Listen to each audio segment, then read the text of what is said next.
ಅವ್ರಿಗೆ ಏನೋ ಗೊತ್ತಿಲ್ಲ, ಒಟ್ಟು ನಾನು ನೋಡಿದ್ರೆ ಹೊಟ್ಟೆ ಉರಿ. ನಾವೆಲ್ಲ ಮದುವೆ ಮಾಡ್ಕೊಂಡು ಅನುಭವಿಸ್ತಾ ಇದ್ದೀವಿ, ಈ ಕಳ್ಳನ ಮಗ ಮಾತ್ರ ಎಂಜಾಯ್ ಮಾಡ್ಕೊಂಡು ಅಡ್ಡಾಡ್ತಾ ಇದ್ದಾನಲ್ಲ ಹಂಗೆ ಅಂತ ಅವ್ರದ್ದು ಅಲ್ಲಿ ಪಿ ಜಿ ಕೆಲಸ ಮಾಡಕ್ ಬರೋ ಅಕ್ಕಿನೂ ಕೇಳತ್ತಾಳ, ಏ ಮಗ ಯಾವಾಗ ಮಾಡ್ಕೊಂತಿ ಅಂತ. ನಾನು ಏನು ಬೇ ಅಂದೆ ನಾನು, ಏ ಮದುವೆ ಮಗ. Let's welcome MC. Hi, hello, ನಮಸ್ಕಾರ ಎಲ್ರಿಗೂ. ನನ್ನ ಬಗ್ಗೆ ಒಂದು ಚಿಕ್ಕದಾಗಿ ಇಂಟ್ರೊಡಕ್ಷನ್ ಕೊಡೋದಾದ್ರೆ, ನನ್ನ ಹೆಸರು NC ಅಂತ, ನವೀನ್ ಶೆಟ್ಟಿ. ಉತ್ತರ ಕರ್ನಾಟಕದ ಭಾಗದ ಕೊಪ್ಪಳ ಜಿಲ್ಲೆಯವನು ನಾನು. ಬೆಂಗಳೂರಲ್ಲಿ ಇವಾಗ ಒಂದೊಳ್ಳೆ ಕೆಲಸದಲ್ಲಿದ್ದೀನಿ, ಒಂದೊಳ್ಳೆ ಕಂಪ್ನಿಲಿ ಕೆಲಸ ಮಾಡ್ತಾ ಇದ್ದೀನಿ. ಹಾಗಾದರೆ ಸ್ಟ್ಯಾಂಡಪ್ ಕಾಮಿಡಿ ಏನಕ್ಕೆ ಅಂತ ಸಹಜವಾಗಿ ಕೇಳ್ತೀರಾ. ಅದಕ್ಕೆ ಮುಖ್ಯವಾಗಿ 3 ಕಾರಣಗಳು ನಾನು ಮಾಡಿರೋ ರಿಸರ್ಚ್ ಮೇಲೆ. ಅದರಲ್ಲಿ ಮೊದಲನೇದಾಗಿ ಮ್ಯಾರೇಜ್, ಮದುವೆ, ಎರಡನೇದಾಗಿ ಜಾಬ್, ಕೆಲಸ, ಹಾಗೂ ಮೂರನೇದಾಗಿ ಮನಿ ಅಂದರೆ ಕನ್ನಡ ಮನಿ ಅಲ್ರಿ, ಇಂಗ್ಲೀಷ್ ಮನಿ, ದುಡ್ಡು. ಆಮೇಲೆ ಇವೆಲ್ಲ ಒಂದಕ್ಕೊಂದು ಇಂಟರ್ಲಿಂಕ್ ಆಗಿದೆ. ಆ ಇಂಟರ್ಲಿಂಕಿಂಗ್ ಸಿಸ್ಟಮ್ ನೀವು ತಿಳಿಬೇಕು ಅಂತಂದರೆ ಈ ವಿಡಿಯೋನ ಪೂರ್ತಿಯಾಗಿ ನೀವು ನೋಡಲೇಬೇಕು. ಅದರಲ್ಲಿ ಈ ಮದುವೆ ಅಂತ ಬಂದಾಗ ಫಸ್ಟ್ ಕಾಟ ಕೊಡೋದು ತಂದೆ ತಾಯಿ. ಅವ್ರು ಯಾವಾಗಲೂ ಒಂದೇ ಪ್ರಶ್ನೆ, ಮದ್ವೆ ಯಾವಾಗ ಮಾಡ್ಕೊಂತಿ ಮದ್ವೆ. ಒಂದೇ ಪ್ರಶ್ನೆನ ತಿರುಗಿಸಿ ಮುರಿಸಿ ಕೇಳೋದು. ಅದು ಒಂದು ಹೆವಿ ಟಾರ್ಚರು. ನೀ ತಂದೆ ತಾಯಿ ಮುಗೀತು ಅಂತಂದ್ರೆ ನೆಕ್ಸ್ಟ್ ಬರೋದೇ ಫ್ರೆಂಡ್ಸು. ನನ್ನ ಫ್ರೆಂಡ್ಸಲ್ಲಿ ಎಲ್ಲ ಆಲ್ಮೋಸ್ಟ್ ಸೋಲ್ಡ್ ಔಟ್ ಗುರು. ಅವ್ರಿಗೆ ಏನೋ ಗೊತ್ತಿಲ್ಲ, ಒಟ್ಟು ನಾನು ನೋಡಿದ್ರೆ ಹೊಟ್ಟೆ ಉರಿ.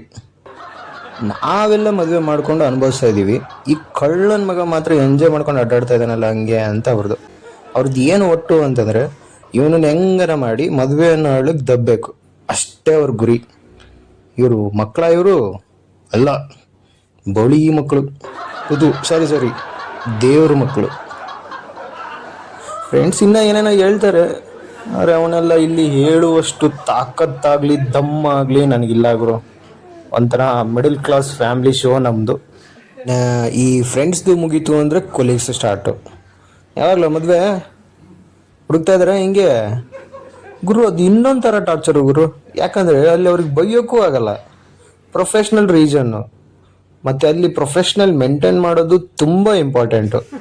ಏನೋ ಈ ಫ್ರೆಂಡ್ಸು ಕೊಲೀಗ್ಸು ಬಿಡಿ, ಒಂದು ಲೆವೆಲಿಗೆ ಟಾರ್ಚರೇ ಅದು. ಆದರೂ ಒಂದು ಲೆವೆಲಿಗೆ ತಡ್ಕೋಬೋದು. ಯಾಕಂದರೆ ಫ್ರೆಂಡ್ಸ್ ಅಂದಮೇಲೆ ಸಲಿಗೆ ಇರುತ್ತೆ, ಕೊಲೀಗ್ಸ್ ಅಂದಮೇಲೆ ಒಂದು ಪ್ರೊಫೆಷ್ನಲಿಸಮ್ ಇರುತ್ತೆ, ಯಾರು ಅಷ್ಟು ಬೌಂಡ್ರಿ ದಾಟಲ್ಲ. ಸೊ ಅದು ಒಂದು ಲೆವೆಲಿಗೆ ಓಕೆ. ನಾನಿರೋದು ಪಿ ಜಿಲಿ, ಅಲ್ಲಿ ಪಿ ಜಿ ಕೆಲಸ ಮಾಡೋಕ್ಕೆ ಬರೋ ಅಕ್ಕಿನೂ ಕೇಳತ್ತಾಳ, ಏ ಮಗ ಯಾವಾಗ ಮಾಡ್ಕೊಂತಿ ಅಂತಂದು. ನಾನು ಏನು ಬೇ ಅಂದೆ ನಾನು, ಏ ಮದುವೆ ಮಗ, ನೀನು ಮದುವೆ ಮಾಡ್ಕೊಳೋದು ಯಾವಾಗ, ನಮಗೆ ಮದುವೆ ಊಟ ಹಾಕೋದು ಯಾವಾಗ. ನಾನು ಒಳಗೊಳಗೆ ಯೋಚನೆ ಮಾಡಕೊಂತೀನಿ, ಯವ್ವ ನೀನು ಊಟ ಮಾಡ್ಬೇಕಂದ್ರೆ ನಡಿ 5 ಸ್ಟಾರ್ ಹೋಟೆಲ್ಗೆ ಹೋಗೋಣ. ಅದು ಬಿಟ್ಟು ನೀ ಒಂದು ಹೊತ್ತಿನ ಊಟಕ್ಕೆ ನಾನು ಇಡೀ ಜನ್ಮದ ನೆಮ್ಮದಿನ ಕಿತ್ಕೊಂತಿ ಅಂದ್ರೆ ಹೆಂಗೆ ಬೇ ಅಂದೆ ನಾನೇನು ಮಾತಾಡ್ದೆ ನಿಂತ್ಕೊಂಡಿದ್ದೆ. ಅದನ್ನು ನೋಡಿ ಅವಳು, ಜಾಸ್ತಿ ಕನಸು ಕಾಣ್ಬೇಡ, ಮದುವೆ ಆಗಂದ್ಲು. ಅದು ನಂಗೆ ಹೆಂಗೆ ಅನಿಸ್ತು ಅಂತಂದ್ರೆ, ಆಕೆ ಏನೋ ಕೋರ್ಟ್ನಾಗ ಕುಂತ್ಕೊಂಡು ಒಳ್ಳೆ ಜಡ್ಜ್ದಾರ ಆರ್ಡ್ರ್ ಅಂದಂಗೆ ಅನಿಸ್ತು ನನಗೆ. ನಾ ಫುಲ್ ಗಾಬ್ರಿ. ಇಷ್ಟು ಟಾರ್ಚರ್ ಮಧ್ಯೆ ಕೂಡ ನನ್ನ ಲೈಫ್ನಾಗ ನಗುತ್ತಾ ಬಾಳು ನೀನು ಅನ್ನೋ ಥರ ಬದುಕ್ತಾ ಇದ್ದೀನಿ. ನಗುತ್ತಾ ಬಾಳು ನೀನು. ಅದರಲ್ಲೂ ನನ್ನ ಲವ್ ಸ್ಟೋರಿನ ಮರ್ತು. ಇದು ಒಂದೊಳ್ಳೆ ಟಾಪಿಕ್ಕೆ, ಲವ್ ಸ್ಟೋರಿ. ಮತ್ತೆ ಯಾವಾಗಾದ್ರು ಮಾತಾಡೋಣ. ಏನಪ್ಪ ಇವ ಮದುವೆ ಬಗ್ಗೆ ಇಷ್ಟೆಲ್ಲ ಮಾತಾಡ್ತಾನೆ ಅಂತ ನೀವು ಯೋಚನೆ ಮಾಡ್ತಿರ್ಬೋದು. ಹಂಗಂತ ಏನೂ ಇಲ್ಲ, ನನಗೂ ಇಂಟ್ರೆಸ್ಟ್ ಐತಿ, ಇಂಟ್ರೆಸ್ಟ್ ಇಲ್ಲ ಅಂತ ಏನಿಲ್ಲ. ಯಾಕಂದ್ರೆ ಒಂದಿಲ್ಲ ಒಂದಿನ ಆ ವಿಶಾಲವಾದ ಸಾಗರದಂಥ ಬಾವಿಗೆ ಬೀಳೋಣಂತೆ. ಆದ್ರೆ ನನಗಾದ ಅನುಭವ ನಿಮ್ಗೊಂದು ಹೇಳ್ಕೊತೀನಿ, ಒಂದು ಎಕ್ಸಾಂಪಲ್ ಕೊಡ್ತೀನಿ. ಅದಾದ್ಮೇಲೆ ನೀವೇ ಯೋಚನೆ ಮಾಡ್ರಿ ಮದುವೆ ಆಗ್ಬೇಕಾ ಬೇಡ ಅಂತ. ಸೊ ನಾನು ಒಂದು ಹುಡುಗಿ ಜೊತೆ ಡೇಟಿಂಗ್ ಹೋದ್ವಿ, ಒಂದು ರೆಸ್ಟೋರೆಂಟಲ್ಲಿ ಕೂತ್ಕೊಂಡ್ವಿ. ಅವಳಿಗೆ ಏನು ಬೇಕೋ ಅವಳು ಆರ್ಡ್ರ್ ಮಾಡಿದ್ಲು, ನನಗೇನು ಬೇಕೋ ನಾನು ಆರ್ಡ್ರ್ ಮಾಡಿದೆ. ಆಮೇಲೆ ಅವಳು ಸೀದಾ ಶುರು ಮಾಡೇ ಬಿಟ್ಲು, ಪ್ರಶ್ನೆ ಕೇಳೋಕ್ಕೆ ಕೇಳಿದ್ಲು, ನಿಮ್ಮ ಸ್ಯಾಲ್ರಿ ಎಷ್ಟು ಅಂತಂದ್ಲು. ನಾವು ಫುಲ್ ಎಕ್ಸಾಜರೇಟೆಡ್ ಗಾಬ್ರಿ. ಓಕೆ, ಹೆಂಗೋ ಒಂದು ಲೆವೆಲ್ಗೆ ಸಮಾಧಾನ ಮಾಡಿಕೊಂಡು ನಂದು 5 ಲಕ್ಷ ಅಂತ ಹೇಳಿದೆ. ಅವಾಗ ಅವಳು ನನಗೆ 7 ಲಕ್ಷ ಅಂದ್ಲು. ನನಗೆ ಕೋಪ ಬರ್ತಾ ಇತ್ತು ಹಂಗೆ. ನಾನು ಕೇಳಿದ್ನ, ನಿನಗೆ ನಾನು ಕೇಳ್ತಾ ಇಲ್ಲ ಏನಿಲ್ಲ, ಏನಕ್ಕೆ ಕೇಳ್ತಾ ಇದೆಯಾ ಅಂತ. ಸರಿ, ಆಮೇಲೆ ಹಂಗೆ ಶುರು ಮಾಡಿದ್ಲು, ಹಂಗೆ ಕೇಳೋಕ್ಕೆ ಸ್ಟಾರ್ಟ್ ಮಾಡಿದ್ಲು. ಆಮೇಲೆ ನಿಮ್ಮ ಮನೆ ಕಡೆ ಹೆಂಗೆ ಏನು ಎಷ್ಟು ಆಸ್ತಿ ಇದೆ ಅದನ್ನೆಲ್ಲ ಕೇಳಕ್ಕೆ ಶುರು ಮಾಡಿದ್ಲು. ಅವಾಗ ನಾನು ಹೇಳಿದೆ ನಮ್ದು ಇಷ್ಟು ಆಸ್ತಿ ಇದೆ, ಅದು ಇದು ಎಲ್ಲ ಇದೆ ಅಂತ ಹೇಳಿದೆ. ಇನ್ನು ಅವಳು ಶುರು ಮಾಡಿದ್ಲು. ಅವಳು ತನ್ನ ಎಲ್ಲ ವಂಶ ವೃಕ್ಷದ ಆಸ್ತಿ ಪಾಸ್ತಿ ಎಲ್ಲ ಹೇಳಿದ್ಲು. ಒಂದು ಅರ್ಧ ಗಂಟೆ ಆಯಿತು ಹೇಳ್ತಾನೆ ಇದ್ದಾಳೆ. ಅವ್ರ ಅಪ್ಪಂಗೆ ಇಷ್ಟು, ಅವ್ರ ದೊಡ್ಡಪ್ಪಂಗೆ ಇಷ್ಟು, ಅವ್ರ ಚಿಕ್ಕಪ್ಪಂಗೆ ಇಷ್ಟು. ನನಗೆ ಇಲ್ಲಿ ಕೋಪ ಇನ್ನೂ ಜಾಸ್ತಿ ಆಗ್ತಾನೆ ಇದೆ. ಯಾಕಂದ್ರೆ ಇವು ಆಸ್ತಿ ದುಡ್ಡು ಅಂತ ಮಾತಾಡೋದು ನನಗೆ ಇಷ್ಟ ಆಗಲ್ಲ. ಏನು ಮಾಡೋಣ, ನಮ್ಮ ಮನೆ ಬರ. ಇವಳಿಗೇನು ಹೇಳೋಕ್ಕೂ ಆಗಲ್ಲ, ಬೈಯೋಕ್ಕೂ ಆಗಲ್ಲ. ಹುಡುಗಿರು ಪಾಪ. ಸುಮ್ಮನೆ ಸೈಡಿಗೆ ತಿರುಗಿದೆ. ಅವ್ನು ಸರ್ವರ್ ನಿಂತಿದ್ದ. ಅವನ ಕೆಲಸ ಎಲ್ಲ ಬಿಟ್ಟು ಈಗ ಏನು ಹೇಳತ್ತಾಳ ಅದನ್ನೆಲ್ಲ ಕೆಲ್ಸ್ಕೊಂಡು ನಿಂತಾನವ. ನಾನು ನನ್ನ ಮನಸ್ಸಿನಾಗ ಅಂದ್ಕೊಂಡೆ, ಇವಾಗ ಏನೋ ಬಿಟ್ರಿ ಇವನ ಕಟ್ಕೊಂತಾನ ಪೈಕಿನ ಅಂತಂದೆ. ಅದು ನನಗೂ ಕೋಪ ಇತ್ತಲ್ಲ, ಯಾರ ಮೇಲಾದರೂ ತೋರಿಸ್ಬೇಕಲ್ಲ. ಅದಕ್ಕೆ ಅವನ ಮೇಲೆ ಅವಾಗ ಗುರು ಯಾವಾಗ ಬರುತ್ತೆ ಆರ್ಡ್ರು ಅಂತ ಸ್ವಲ್ಪ ಗರಮ್ಮಾಗೆ ಕೇಳಿದೆ. ಅವಾಗ ಅವನು, ಓ ಹೌದಲ್ಲ, ನಾನು ಈ ಹೋಟ್ಲಲ್ಲಿ ಸರ್ವರು. ಪಾಪ ಅವ್ನಿಗೆ ಅವಾಗ ನೆನಪಾಯ್ತೇನೋ, ಅದು ಡೇಟಿಗೆ ಬಂದಿರೋದು ಅವನು ಅವಳಲ್ಲ ನಾನು ಅವಳು ಅನ್ನೋದು ರಿಯಲೈಸ್ ಆಯ್ತೇನೋ ಅನ್ನಿಸ್ತು ನನಗೆ. ಬಂತು ಸರ್ ಅಂತ ಹೋದ. ಅಲ್ಲಿ ಕೌಂಟ್ರಲ್ಲಿ ಹೋದ. ಅವ್ನು ಹಂಗೆ ನಾನು ಅಬ್ಸರ್ವ್ ಮಾಡ್ತಾನೆ ಇದ್ದೀನಿ. ಅಡುಗೆ ಬಿಟ್ಟು ಬೈತಾ ಇದ್ದಾನೆ ಅವನಿಗೆ. ಅರ್ಧ ತಾಸಾಯ್ತು ಮಾಡಿಟ್ಟು. ಎಲ್ಲಿ ಸತ್ತಿದೆ ಅಂತ ಕೇಳತ್ತಾನ. ನನಗೆ ಅವಾಗ ಕನ್ಫರ್ಮ್ ಆಯಿತು, ಓಹೋ ಬಾಸು ಫುಲ್ಲು ಕಾನ್ಸಂಟ್ರೇಷನ್ ಈಕಿನ ಮೇಲೆ ಇಟ್ರ ಅಂತ ಕನ್ಫರ್ಮ್ ಆಯ್ತು ನನಗೆ. ಅವನು ಆರ್ಡ್ರ್ ತಂದ, ಸರ್ವ್ ಮಾಡ್ತಾ ಇದ್ದ. ನಾನು ಅವನ್ನೇ ಗುರುಸ್ಕೊಂಡು ನೋಡ್ತಾ ಇದ್ದೆ. ಅವಳು ನನ್ನ ನೋಡ್ತಾ ಇದ್ಲು. ಅವನಿಗೆ ಅದು ಅರ್ಥ ಆಗೋಯ್ತು. ಅವನಲ್ಲಿ ನಿಲ್ಲಿಲ್ಲ, ಹೋಗ್ಬಿಟ್ಟ. ಅದಾದಮೇಲೆ ನಾನು ಸ್ವಲ್ಪ ಅನ್ಕಂಫರ್ಟಬಲ್ ಆದೆ. ಅವಳು ಅದನ್ನು ನೋಡಿದ್ಲು, ಕ್ಯಾಚ್ ಮಾಡಿದ್ಲು. ಏನಾಯಿತು ಅಂದ್ಲು. ನಾನು ಏನಿಲ್ಲ ಬಿಡು ಅಂತ ಸುಮ್ಮನಾದೆ. ಅವಳು ತುಂಬ ಇಂಟೆಲಿಜೆಂಟು, ಇಗ್ನೋರ್ ಮಾಡಿದ್ಲು. ಹಾಗೆ ಒಂದು 2 ನಿಮಿಷ ಸೈಲೆನ್ಸ್ ಇತ್ತು. ಊಟ ಸ್ಟಾರ್ಟ್ ಮಾಡಿದ್ವಿ. ಮತ್ತೆ ಶುರು ಮಾಡಿದ್ಲು. ಮತ್ತೆ ಅಂದ್ಲು. ನಾನು ಆಲ್ರೆಡಿ ಫಿಕ್ಸ್ ಆಗಿಬಿಟ್ಟಿದ್ದೆ ರಿಜೆಕ್ಟ್ ಮಾಡೋದೆ ಅಂತ. ಅವಳು ಮತ್ತೆ ಅಂದಿದ್ದಕ್ಕೆ ನಾನು ಮತ್ತೆ ಹೇಳ್ಬೇಕು ನೀವೇ ಅಂತ ಅಂದ್ಬಿಟ್ಟೆ ನಾನು ಅಪ್ಪಿ. ಗುರು ಆ ಸೆಂಟೆನ್ಸ್ ನಾನು ಹೇಳ್ಬೇಕಾದ್ರೆ ಎಷ್ಟು ರಿಗ್ರೆಟ್ ಆಯ್ತು ಗೊತ್ತಾ ನನಗೆ. ಬಟ್ ಅವತ್ತೇನೋ ನನ್ನ ಪುಣ್ಯ ಚೆನ್ನಾಗಿತ್ತೇನೋ. ಬಂದಾಗಿಂದ ನಾನೇ ಕೇಳ್ತಾ ಇದ್ದೀನಿ, ನೀವೇನಾದರೂ ಕೇಳಿ ಅಂದ್ಲು. ನಾನು ಏನು ಕೇಳಲಿ ಅಂದೆ. ನಿಮ್ಗೆ ಯಾವ ಥರ ಹುಡುಗಿ ಬೇಕು ಅಂದ್ಲು. ನಾನು ಅವಾಗ ಓಹೋ ಕೊನೆಗೆ ಬಾಲ್ ನನ್ನ ಕೋರ್ಟಲ್ಲಿ ಬಂತು. ಅವಳು ಇಷ್ಟತ್ತು ಮಾತಾಡಿದ್ದಕ್ಕೆ ಒಂದು ಶಾರ್ಟ್ ಆ್ಯಂಡ್ ಸ್ವೀಟ್ ರಿವೆಂಜ್ ತಗೋಬೇಕು ಅಂತ ಅನಿಸ್ತು. ಯಾಕಂದ್ರೆ ನಾನು ಆಲ್ರೆಡಿ ರಿಜೆಕ್ಟ್ ಮಾಡಬೇಕಂತ ಡಿಸೈಡ್ ಆಗಿಬಿಟ್ಟಿದ್ದೀನಿ. ಸೊ ಅವಾಗ ನಾನು ಸ್ಟಾರ್ಟ್ ಮಾಡಿದೆ. ನಮ್ಮದೇನಿಲ್ಲಪ್ಪ, ನನ್ನ ತಂದೆ ತಾಯಿನ ಚೆನ್ನಾಗಿ ನೋಡ್ಕೊಂಡ್ರೆ ಸಾಕಷ್ಟೆ. ನಮ್ಮ ಮನೆಗೆ ನನ್ನ ನಂಬ್ಕೊಂಡು ಬರೋ ಹುಡುಗಿ ಅವಳು ತರೋ ಆಸ್ತಿಗಿಂತ ಅವಳ ವ್ಯಕ್ತಿತ್ವ ಗುಣ ನನಗೆ ತುಂಬ ಮುಖ್ಯ. ಹಂಗೆ ಅವಳ ವ್ಯಕ್ತಿತ್ವ ಗುಣ ನನ್ನ ಮನೆಗೆ ನನಗೆ ಭಾಳ ಇಂಪಾರ್ಟೆಂಟ್ ಅಂತ ಅಂದನು. ಇಲ್ಲಿ ನಾನು ಅವಳಿಗೆ ಬಟ್ಟೆ ಸುತ್ತ ಹೊಡೆದಂಗೆ ರಿಪ್ಲೈ ಕೊಟ್ಟಿದ್ದೀನಿ. ನಾನೇನು ಯೋಚನೆ ಮಾಡ್ತಾ ಇದ್ದೀನಿ, ಓ ಬಿಡು ಇನ್ಮೇಲೆ ಅವಳೇ ರಿಜೆಕ್ಟ್ ಮಾಡ್ತಾಳೆ, ನಾನೇನು ಹೇಳೋದೇ ಬೇಕಾಗಿಲ್ಲ. ಯಾಕಂದರೆ ಈ ರೀತಿ ಮಾತಾಡಿದ್ಮೇಲೆ ಯಾವ ಹುಡುಗಿ ತಾನೇ ಎಕ್ಸೆಪ್ಟ್ ಮಾಡ್ತಾಳೆ ಅಲ್ವಾ. ನಾನು ಹಂಗೆ ಯೋಚನೆ ಮಾಡ್ಕೊಂಡು ನಾನು ಕುತ್ಕೊಂಡಿದ್ದೀನಿ. ಆದರೆ ಈ ಕಡೆ ನೋಡ್ತೀನಿ, ಅಕ್ಕ ಫುಲ್ ಇಂಪ್ರೆಸ್ಸು ನನ್ನ ಮೇಲೆ. ಅವಳು ಕಣ್ಣಲ್ಲಿ ಆ ಖುಷಿ ಎದ್ದು ಕಾಣ್ತಾ ಇದೆ ಹಂಗೆ. ನಾನು ಇದೇನಪ್ಪ ಉಲ್ಟಾ ಹೊಡಿತಲ್ಲ ಅಂತ ನಾನು. ಆಮೇಲೆ ಹಿಂಗೆ ಚರ್ಚೆ ಆಯಿತು ಜೀವನದಲ್ಲಿ. ನಿಮ್ಮ ಜೀವನದಲ್ಲಿ ಏನೋ ನಡೀತಾ ಇದೆ, ನಮ್ಮ ಜೀವನದಲ್ಲಿ ಏನೋ ನಡೀತಾ ಇದೆ, ಹಂಗೆ ಮಾಡಿದ್ವಿ. ಕೊನೆಗೆ ಅವಳು ಕೇಳಿದ್ಲು, ಒಂದು ಪ್ರಶ್ನೆ ಕೇಳ್ತೀನಿ ಆನೆಸ್ಟಾಗಿ ಉತ್ತರ ಕೊಡ್ತೀರಾ ಅಂತ ಕೇಳಿದ್ಲು. ನಾನು ಸರಿ ಕೇಳಿ ಅಂತಂದೆ. ನನ್ನ ಸ್ಯಾಲ್ರಿ ದುಡಿದಿದ್ದೆಲ್ಲ ನಿಮಗೆ ಕೊಡಬೇಕಾ ಅಂದ್ಲು. ನಾನು ಅದಕ್ಕೆ ಕೇಳಿದೆ, ಅದು ನೀವು ದುಡ್ಡು ಅದು ನಿಮ್ಮ ಹತ್ರನೇ ಇರಲಿ, ಆದರೆ ಖರ್ಚು ಮಾಡಬೇಕಾದ್ರೆ ಮಾತ್ರ ನನ್ನನ್ನು ಕೇಳಿ ಮಾಡಿ. ಹಾಗಂತ ನನ್ನ ಪರ್ಮಿಷನ್ ತೊಗೊಂಡು ಮಾಡಬೇಕು ಅಂತ ಏನಿಲ್ಲ.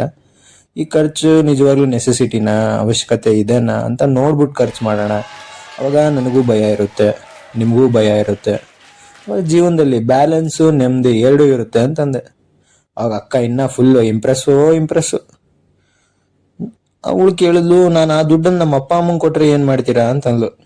ನಾನು ಅದಕ್ಕೆ ಕೇಳಿದೆ, ಅವ್ರಿಗೆ ಜೀವನದಲ್ಲಿ ಕಷ್ಟ ಅಂತ ಬಂದರೆ ನಾವೇ ನೋಡ್ಬೇಕಲ್ಲ, ಇನ್ಯಾರು ನೋಡ್ತಾರೆ. ಅವರು ನನಗೆ ತಂದೆ ತಾಯಿ ಇದ್ದಂಗೆ ಅಂತ ಹೇಳಿದೆ. ಅಕ್ಕ ಫುಲ್ಲು ಖುಷಿ ಒಳಗಡೆ. ಅವಳು ಹೇಳ್ತಾಳೆ, ಲೈಕ್ ಜೀವನನ ತುಂಬ ಚೆನ್ನಾಗಿ ಅರ್ಥ ಮಾಡ್ಕೊಂಡಿದ್ದೀರಾ. ಅಲ್ಲ ಜೀವನನ ತುಂಬ ಚೆನ್ನಾಗಿ ಅರ್ಥ ಮಾಡ್ಕೊಂಡಿದ್ದೀರಿ ಅಂತೆ. ನಾನು ರಿಯಲಿ ಅಂತ ನಾನು. ಆಗ ಅವಳು ಹೇಳಿದ್ಲು, ನೀವೊಂದು ಕೆಲಸ ಮಾಡಿ, ನಿಮಗೊಂದು 20 ಎಕರೆ ಜಮೀನಿದೆ ಅಂತ ಹೇಳ್ಬಿಡಿ, ನಿಮ್ಮ ಮನೆಯಲ್ಲಿಗೂ ಹೇಳ್ಬಿಡಿ, ಅವ್ರಿಗೂ ಹಿಂಗೆ ಮೇಂಟೈನ್ ಮಾಡೋಕ್ಕೆ ಹೇಳಿ ಅಂದ್ಲು. ನಾನು ಹೇಳಿದೆ ನೋಡವ ನಾನು 20 ಎಕರೆ ಐತಿ ಅದೈತಿ ಇದೈತಿ ಅಂತ ನಾನು ಹೇಳಲ್ಲ, ನಂದು ಎಷ್ಟೈತೆ ಅಷ್ಟು ಹೇಳ್ತೀನಿ ಹಂಗಂತ ಅಂದೆ. ಅದಕ್ಕೆ ಅವಳು ಪಾಪ ಸಪ್ಪೆ ಮರೆ ಮಾಡ್ಕೊಂಡು ಓಕೆ ಅಂತ ಅಂದ್ಲು. ಪಾಪ ಅವಳು ಅದನ್ನ ಬಿಟ್ಟು ಕೇಳ್ದು ಇದಕ್ಕೇನು ಪರಿಹಾರ ಅಂತಂದ್ಲು. ಏನಂತಂದ್ರೆ ಅವಳು ಇವಾಗ ಎಕ್ಸೆಪ್ಟ್ ಮಾಡ್ಕೊಂಡ್ಬಿಟ್ಟವಳು ನಾನು ಹೆಂಗಾದ್ರೆ ಇದನ್ನ ಸಾಲ್ವ್ ಮಾಡಬೇಕು ಅಂತ ಅವಳ್ದು. ನನಗೆ ಗೊತ್ತಿಲ್ಲ ಅಂತ ಅಂದ್ಬಿಟ್ಟೆ. ನಾನು ಜಾಸ್ತಿ ಕೇರ್ ಮಾಡಕ್ಕೆ ಹೋಗ್ಲಿಲ್ಲ. ಅದೇ ಟೈಮಿಗೆ ಅವರಪ್ಪ ಫೋನ್ ಮಾಡಿದ್ರು. ಅವಳು ಒಂದು ಸ್ವಲ್ಪ ಹೊತ್ತು ಮಾತಾಡಿದ್ಲು, ಆಮೇಲೆ ನನಗೆ ಕೊಟ್ಲು, ನಾನು ಮಾತಾಡಿದೆ. ಅವರು ಎಲ್ಲ ಕೇಳಿದ್ರು, ಹೇಳ್ದೆ ಹಿಂಗೆ ಇಷ್ಟಿಷ್ಟು ಆಸ್ತಿ ಇಷ್ಟಿಷ್ಟು ಸ್ಯಾಲ್ರಿ ಅದನ್ನೆಲ್ಲ ಹೇಳ್ದೆ. ನಾನೇ ಅದು ಅವಾಗ ಹೆಂಗಾಯ್ತು ಅಂತಂದರೆ ಅವಳ ಜೊತೆಗೆ ಅವ್ರ ಅಪ್ಪನ ಜೊತೆನೂ ಡೇಟ್ ಮಾಡಿದ್ನೇನೋ ಅಂತ ಆಯಿತು. ಆಮೇಲೆ ಅವಳಿಗೆ ಮತ್ತೆ ಕೊಟ್ಟೆ. ಅವಳು ಮತ್ತೆ ಒಂದು 2-3 ನಿಮಿಷ ಮಾತಾಡಿದ್ಲು, ಏನೋ ಹೇಳ್ತಾ ಇದ್ರು ಹ್ಞೂ ಅಂತ ಇದ್ಲು. ಆಮೇಲೆ ಮತ್ತೆ ಫುಲ್ಲು ಸೈಲೆನ್ಸು 1-2 ನಿಮಿಷ. ಆಮೇಲೆ ಫುಲ್ ಕಾನ್ಸಂಟ್ರೇಷನ್ ಫುಡ್ಡು. ಊಟ ಇನ್ನೇನೆಲ್ಲ ಮುಗಿಯೋಕ್ಕೆ ಬಂದಿತ್ತು. ಊಟ ಎಲ್ಲ ಆಯಿತು, ಹೋಗೋಣ ಅಂದ್ಲು. ನಾನು ಸರಿ ಅಂತಂದೆ. ನಮ್ಮಪ್ಪ ಏನಂದ್ರು ಅಂತ ಕೇಳಲ್ವ ಅಂದ್ಲು. ನಾನು ಮನಸ್ಸು ಒಳಗಡೆ ನಿಮ್ಮ ಫ್ಯಾಮಿಲಿ ಮ್ಯಾಟ್ರ್ ನಮ್ಗೇನಕ್ಕೆ ಬಿಡಿ ಅಂತಂದೆ. ಅದನ್ನು ಅವಳಿಗೆ ಹೇಳೋಕ್ಕಾಗಲ್ವಲ್ಲ ಪಾಪ ಹೆಣ್ಮಗು. ಸೊ ಅದಕ್ಕೆ ಏನಂದ್ರು ಅಂತ ಅಂದೆ. ಅದಕ್ಕೆ ಅವಳು ಇದ್ಬಿಟ್ಟು ಮಿನಿಮಮ್ 20 ಎಕರೆ ಇರಬೇಕಂತೆ ಅಂತಂದ್ಲು. ಅದಕ್ಕೆ ನಾನು ಏನಂತ ಹೇಳಿ, ನಾನು ಅದಕ್ಕೆ ಒಂದೇ ಮಾತು ಹೇಳಿದೆ, ಯು ಡಿಸರ್ವ್ ಬೆಟರ್ ಬಿಡಿ ಅಂತಂದೆ ನಾನು. ಪಾಪ ತುಂಬ ಸಣ್ಣ ಮುಖ ಮಾಡ್ಕೊಂಡು ಹೋಗೇ ಬಿಡೋದ. ಹಂಗೆ ಹೋಗ್ತಾನೆ ಒಂದು ಮಾತು ಹೇಳಿದ್ಲು, ಕೆಲವೊಬ್ರು ನಮ್ಮ ಹೃದಯದಲ್ಲಿ ಮಾತ್ರ ಇರ್ತಾರೆ, ಜೀವನದಲ್ಲಿ ಇರೋಕ್ಕೆ ಸಾಧ್ಯ ಇಲ್ಲ ಅಂತಂದ್ಲು. ನಾನು ಇವಳಿಗೆ ಏನು ಹೇಳ್ತಾಳಪ್ಪ ಅಂತ ನಾನು. ಆಮೇಲಿಂದ ಅವಳು ಅಲ್ಲಿಂದ ಓದ್ಲು. ಅವಾಗ ನೋಡಿ, ಅವಾಗ ನನಗೂ ನನ್ನಲ್ಲಿರೋ KGF Yashu, challenging star devil ದರ್ಶನ್ನು ಎಲ್ಲರೂ ಎಚ್ಚರ ಆದರು. ಆದರೆ ಜೀವನದಲ್ಲಿ ತುಂಬ ಹೋರಾಟ ಮಾಡ್ಕೊಂಡು ಬಂದಿರೋನು ನಾನು. ಚಿಕ್ಕ ಪುಟ್ಟ ವಿಷಯಕ್ಕೆಲ್ಲ ಹತ್ಕೊಂಡು ಬಂದಿರೋನು ನಾನು. ಇವನ್ನೆಲ್ಲ ಯಾವನು ಹೋರಾಟ ಮಾಡ್ಕೊಂಡು ಕೂತ್ಕೊತಾನೆ ಗುರು. ನನ್ನ ಪ್ರೀತಿಗೆ ಬಗ್ಗೆನೇ ನಾನು ಹೋರಾಟ ಮಾಡಲಿಲ್ಲ, ಇನ್ನು ಇವಳಿಗೆ ಎಲ್ಲಿ ಸಪೋರ್ಟ್ ಮಾಡ್ಕೊಂಡು ಕೂತ್ಕೊಳ್ಳೋಣ, ಅವೆಲ್ಲ ಆಗೋ ಮಾತಲ್ಲ ಅಂತ ಸುಮ್ಮನೆ ಅದೇ. ಆಮೇಲೆ ಅವಳು ಹೋದ್ಮೇಲೆ ಇವನು ಹೋಟ್ಲ್ದವ್ನು ಬಿಲ್ ತಗೊಂಬಂದ. ಅವಳು ಅಷ್ಟೊತ್ತವರೆಗೂ ನಂದು 7 ಲಕ್ಷ ಪ್ಯಾಕೇಜು, ಅರ್ಧ ಗಂಟೆ ಅವ್ರ ಅಪ್ಪನ ಆಸ್ತಿ, ಅವ್ರ ದೊಡ್ಡಪ್ಪನ ಆಸ್ತಿ, ಚಿಕ್ಕಪ್ಪನ ಆಸ್ತಿ ಅಂತ ಹೇಳಿದವಳೆಲ್ಲ ಅವಳು ಹೋಗ್ಬಿಟ್ಲು. ಕೊನೆಗೆ ಈ 5 ಲಕ್ಷ ಪ್ಯಾಕೇಜ್ ಇರೋನೆ ಆ ಹೋಟೆಲ್ ಬಿಲ್ ಕಟ್ದ. ಆಮೇಲೆ ಅವ್ನು ಸರ್ವರ್ ಹೇಳ್ತವನೆ, ಗುರು ಇವೆಲ್ಲ ನಮ್ಗೆ ಆಗ್ಬರಲ್ಲ ಬಿಡು ಅಂತ. ನಾನು ಫುಲ್ ಶಾಕ್. ಈ ನನ್ನ ಮಗ ಹೋಗಿದ್ದಾನೆ ಬಿಡು ಅಂತ ನಾನು ಮಾಡ್ಕೊಂಡಿದ್ದೀನಿ. ಇಲ್ಲ, ಅಲ್ಲಿಗೆ ಎಲ್ಲೋ ನಿಂತ್ಕೊಂಡು ನಾವು ಮಾತಾಡ್ತಾರೆ ಕೇಳಿಸ್ಕೊತವನು. ಒಗ್ಗೋ ನೀನು ಅವನಂತಂದ್ರೆ. ಹೆಂಗಿದೆ ಜೀವನ? ನಾನು ಯಾವ ಹುಡುಗಿ ಜೊತೆ ಡೇಟಿಗೆ ಬಂದಿದ್ದೆ, ಯಾವ ಹೋಟೆಲ್ನಾಗ ಬಂದು ಊಟ ಮಾಡ್ತಿದ್ದೆ, ಆ ಹೋಟೆಲ್ ಸರ್ವರ್ ಸಮೇತ ನನ್ನ ಮದುವೆ ಬಗ್ಗೆ ಅಡ್ವೈಸ್ ಕೊಡತ್ತಾನೆ. ಎಷ್ಟು ಲಕ್ಕಿ ನಾನು. ಆದ್ರೆ ನಾನು ಮನೆಗೆ ಬಂದ್ಮೇಲೆ ಯೋಚನೆ ಮಾಡಿದೆ, ಸರ್ವರ್ ಏನಂದ, ನಮಗೆ ಸೆಟ್ ಆಗಲ್ಲ ಬಿಡು ಅಂತಂದ. ನಾನು ಫುಲ್ಲು ಗಾಬರಿ. ಗುರು, ನೀನು ನಿಮ್ಮಿಬ್ಬರದ್ದು ಸೆಟ್ ಆಗಲ್ಲ ಅಂತ ಹೇಳ್ತಿದ್ದೀಯಾ, ನಮ್ಮಿಬ್ಬರದ್ದು ಸೆಟ್ ಆಗಲ್ಲ ಅಂತ ಹೇಳ್ತಿದ್ದೀಯ? ಹಿಂಗಾದ್ರೆ ಯಾವನ್ ಮದುವೆ ಆಗ್ತಾನೆ ಗುರು, ನೀವೇ ಹೇಳ್ರಿ. ಈ ಕೊನೆಗೆ ನಿಮಗೂ ಅನ್ನಿಸ್ತಿರ್ಬೋದು, ಲೈಕ್ ಸ್ಟ್ಯಾಂಡಪ್ ಕಾಮಿಡಿ ಬರೋದಕ್ಕೂ ಮದುವೆಗೂ ಏನು ಸಂಬಂಧ ಅಂತ. ರೀ ಅವಳು ಹೇಳಿರೋ ರಿಯಲ್ ಮಾರಾಯ. ನಾನು ಕೇಳ್ತಾ ಇರೋದು, ನಾನು ಯಾವಾಗ ಮತ್ತೆ 20 ಎಕರೆ ಜಮೀನು ಕರೆಸೋದು? ನಾನು ಖರೀದಿಸ್ಬೇಕಲ್ಲ, ಮತ್ತು ನಾನು ಯಾವಾಗ ಜಮೀನು ಖರೀದಿ ಮಾಡಲೆ? ಅವಳು ಹೋಗ್ತಾ ನನಗೊಂದು ಗೋಲ್ ಕೊಟ್ಟು ಹೋಗ್ಯಾಳಕಿ. ಏನದು? 20 ಎಕರೆ ಜಮೀನು. ಅವ್ರ ಅಪ್ಪನ ಪ್ರಕಾರ ಮಿನಿಮಮ್ 20 ಎಕರೆ ಜಮೀನು. ನನ್ನ 2ನೇ ರೀಸನ್ ಬಂದ್ಬಿಟ್ಟು ಜಾಬ್. ಇದ್ರ ಬಗ್ಗೆ ಏನು ಹೇಳೋಣ, ಇದ್ರ ಬಗ್ಗೆ ಹೇಳ್ದೇ ಇದ್ರೇನೆ ಒಳ್ಳೇದು. ಯಾಕಂದ್ರೆ ನೀವು ಯೋಚನೆ ಮಾಡ್ರಿ, ಆಕೆ ಹೋಗ್ಬೇಕಾದ್ರೆ ಹೇಳ 20 ಎಕರೆ ಜಮೀನು ಅಂತಂದ. 5 ಲಕ್ಷದಾಗ ಎಲ್ಲಿ ಬರ್ತೈತು ಅಣ್ಣ? ಇದನ್ನ ನಮ್ಮ ಅಪ್ಪಂಗೆ ಹೇಳಿ ನಾನು ಮಾತಾಡ್ತಿದ್ದೆ ನಮ್ಮ ಅಪ್ಪನ ಜೊತೆ, ಹಿಂಗಿಂಗ ಅಂತಂದ್ರೆ. ಅವಾಗ ನಮ್ಮಪ್ಪ ಅಂದ್ರು, ನೀನು ಈಗ ದುಡಿಯೋದ್ರಾಗ ನಮ್ಮ ಕಾಲದಾಗೂ 20 ಎಕರೆ ಜಮೀನು ತೊಗೊಳೋದು ಭಾಳ ಕಷ್ಟ ಇದ್ದು ಬಿಡುತ್ತಮ್ಮ ಅಂತಂದ್ರೆ. ನನಗೆ ಇಂಥ ಅಸಹ್ಯ ಮಾಡಿದಿರ? ನಾನು ಏನು ಮಾಡಿನೋ ನಿಮಗೆ? ಇಷ್ಟು ಅಸಹ್ಯ ಯಾಕೆ ಮಾಡತ್ತೀರಿ? ಅಲ್ಲ, ಪ್ಯಾಕೇಜ್ ಕಡಿಮೆ ಇದ್ದು ಬಿಡು, ಕರೆ ಒಪ್ಕೊಳ್ಳೋಣ ಇಲ್ಲ ಅಂತ ಹೇಳತ್ತಿಲ್ಲ, ಆದರೆ ಅದಕ್ಕೆ ಇಷ್ಟು ಅಸಹ್ಯ ಮಾಡೋದ? ಏನು ಮನುಷ್ಯ ಇರೋದಿರೋ ಮಾರೆ. ಅದ್ರಾಗ ನಾ ಮಾಡಿದ್ದು ಇಂಜಿನಿಯರಿಂಗ್ದಾಗ ಮೆಕ್ಯಾನಿಕಲ್ ಇಂಜಿನಿಯರಿಂಗ್ ಅಲ್ಲಲ್ಲ, ರಾಯಲ್ ಮೆಕ್. ಈ ರಾಯಲ್ ಮೆಕ್ ಒಂದು ನೆನ್ಪಿಟ್ಕೊರಿ, ಇದು ಒಂದು ಭಾರಿ ಟಾಪಿಕ್. ಅದ್ರ ಬಗ್ಗೆನೂ ಮಾತಾಡೋಣ ಒಂದಿನ. ಅದಷ್ಟೇ ಅಲ್ಲನ, ಈಗ ನೋಡ್ರಿ ಕಂಪ್ನ್ಯಾಗ ನಾ ಏನ್ ಮಾಡತ್ತೀನಿ ಅನ್ನೋದು ನನಗೆ ಗೊತ್ತೇ ಇಲ್ಲ. ಆದ್ರೂ ನಾ ಏನು ಮೆಕ್ಯಾನಿಕಲ್ ಇಂಜಿನಿಯರ್. ದಿವಸ ನಮ್ಮ ಮ್ಯಾನೇಜರ್, ರಿಪೋರ್ಟಿಂಗ್ ಮ್ಯಾನೇಜರ್ ಕರಿತಾನ, ಬೈತಾನ, ಕಳಿಸ್ತಾನ, ಅಷ್ಟ ಮುಗಿದ ಕೆಲಸ. ಹೋಗ್ಲಿ, ಅವ್ರು ಏನು ಮಾಡಾಕುಂತಾರ ಅದಾರ ಗೊತ್ತೈತೆ ಅವ್ರಿಗೆ, ಅವ್ರಿಗೂ ಗೊತ್ತಿಲ್ಲ ಅವ್ರು ಏನು ಮಾಡಾಕುಂತಾರ ಅಂತಂದು. But still is a manager. ಆಮೇಲೆ ಈಗ ನನ್ನ ಕಂಪ್ನಿ ಬಗ್ಗೆ ನಾ ಜಾಸ್ತಿ ಹೇಳಲ್ಲ, ಯಾಕಂದ್ರೆ ಒಂದು ವಿಷಯ ಐತಿ. ಈ ವಿಡಿಯೋ ನಾನು ಶೇರ್ ಮಾಡೋದ್ರಾಗ ನಂದು ಅಪ್ರೈಸಲ್ ಟೈಮ್ ಐತಿ ಗುರು. ಓಕೆ, ಅವಾಗ ಏನಾಗುತ್ತೆ, ಈ ನನ್ನ ಸ್ಯಾಲ್ರಿ ಜಾಸ್ತಿ ಮಾಡೋ ಟೈಮ್ ಇದೆ. ಈ ಟೈಮ್ನಾಗ ನನ್ನ ಕಂಪ್ನಿ ಬಗ್ಗೆ ನಾನು ಜಾಸ್ತಿ ಮಾತಾಡಿ ಆಮೇಲೆ ಇವು ನಮ್ಮ ಕಂಪ್ನಿಯವರು ಈ ವಿಡಿಯೋ ನೋಡ್ತಾರೆ. ನೋಡಿ ಆಮೇಲೆ ಸುಮ್ಮನೆ ಅವ್ರ ಜೊತೆ ಪಂಗ ಮಾಡ್ಕೊಂಡು ಸುಮ್ಮನೆ ನಮ್ಮ ಪ್ರೈಸೆಲ್ಲ ಹಾಳು ಮಾಡ್ಕೊಳೋದ್ರಾಗ ಏನೋ ಅರ್ಥನೇ ಇಲ್ಲ.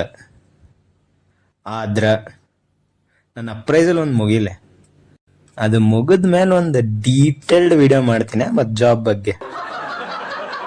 So at the end of the day ನನಗೆ ಜಾಬ್ ನಂಗೆ ಇಷ್ಟ ಇಲ್ಲ ಅಂತಲ್ಲ, ಅದ್ರ ಸ್ಯಾಟಿಸ್ಫ್ಯಾಕ್ಷನ್ ಇಲ್ಲ. ಯಾಕಂದ್ರೆ I am born to make big. ಯಾಕಂದ್ರೆ ನನ್ನ ರಾಶಿ ಏನದ ನೋಡ್ರಿ, ವೃಶ್ಚಿಕ ರಾಶಿ, ಅನುರಾಧ ನಕ್ಷತ್ರ. ಇದೇ ರಾಶಿ ನಕ್ಷತ್ರದಲ್ಲಿ ಹುಟ್ಟಿದ ಇನ್ನೊಬ್ಬ ವ್ಯಕ್ತಿ ಯಾರಾದ್ರ ಎಕ್ಸಾಂಪಲ್ ನಾನು ತಗೋಬೇಕಂದ್ರೆ ಶ್ರೀ ನರೇಂದ್ರ ಮೋದಿ ಅವರು. ಅವ್ರು ಇಡೀ ವಿಶ್ವನ ಆಳ್ತಾ ಇದ್ದಾರೆ. ಈ ಕಡೆ ನಾನು ಸೇಮ್ ರಾಶಿ, ಸೇಮ್ ನಕ್ಷತ್ರ, ನಮ್ಮ ಪಕ್ಕದ ಮನೆಯವ್ರಿಗೂ ಗೊತ್ತಿಲ್ಲ. ವಾಟ್ ಅ ಗ್ರೇಟ್ ಇನ್ಸಲ್ಟ್ ಅಲ್ವಾ? ಹಾಗಾಗಿ ಸ್ಟ್ಯಾಂಡಪ್ ಕಾಮಿಡಿ, ಈ ಸ್ಟ್ಯಾಂಡಪ್ ಕಾಮಿಡಿ ನನ್ನ ಆ ಮಟ್ಟಕ್ಕೆ ತೊಗೊಂಡು ಹೋಗುತ್ತಾ ಅನ್ನೋದು ನನ್ನೊಂದು ದೃಢವಾದ ನಂಬಿಕೆ ಅಷ್ಟೆ. ಮೂರನೇ ರೀಸನ್ ದುಡ್ಡು. ನನಗೆ ಅನ್ಸುತ್ತೆ ಈ ಮೂರು ರೀಸನ್ನ ಇದ ಭಾಳ ಇಂಪಾರ್ಟೆಂಟ್ ರೀಸನ್ ಅಂತಂದು. ಯಾಕಂತಂದ್ರೆ ನನ್ನ ಲೈಫ್ನಾಗ ಎಲ್ಲ ಪ್ರಾಬ್ಲಮ್ಗೂ ಇದೇ ಮೂಲ ಕಾರಣ. Source of the problem of my every problem in my life.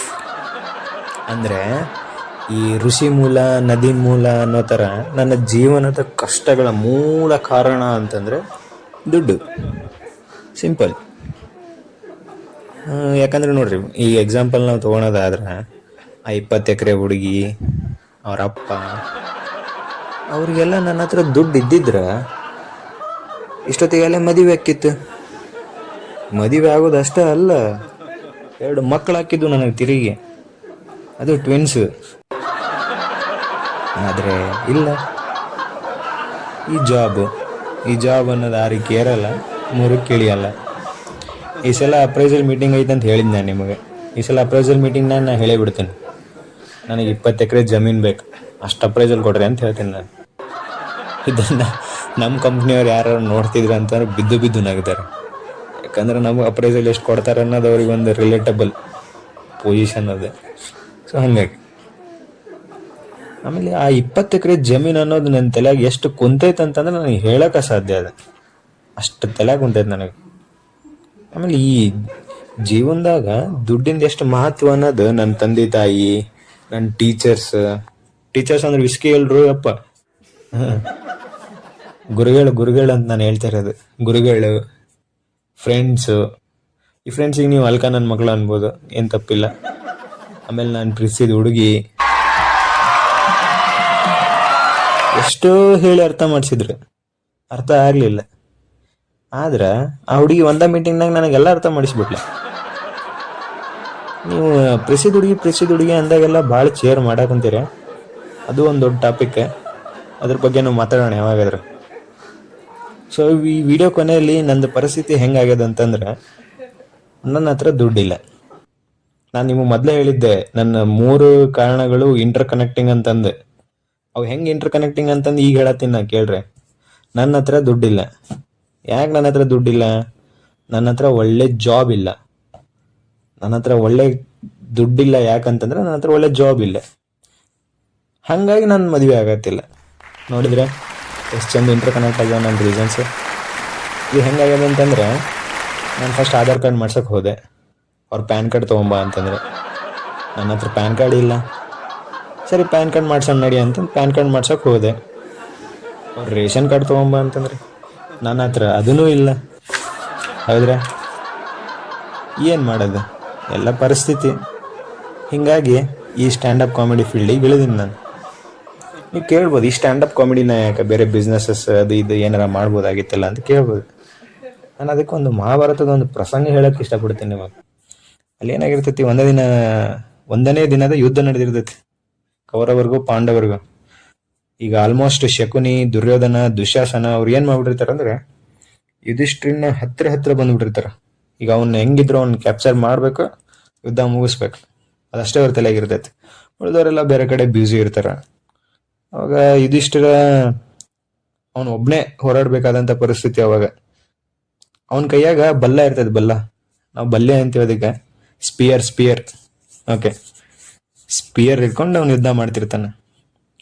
ಅವಾಗ ದುರ್ಯೋಧನ ಶಕುನಿಗೆ ಒಂದು ಮಾತು ಕೇಳ್ತಾನೆ, ನಾವು ಈ ಬಲ್ಲ ಇಟ್ಕೊಂಡು ಯುದ್ಧ ಮಾಡಿದ್ರೆ ಅವನ ವಿರುದ್ಧ ಗೆಲ್ಲೋದು ಬಹಳ ಕಷ್ಟ ಅಂತಂದು.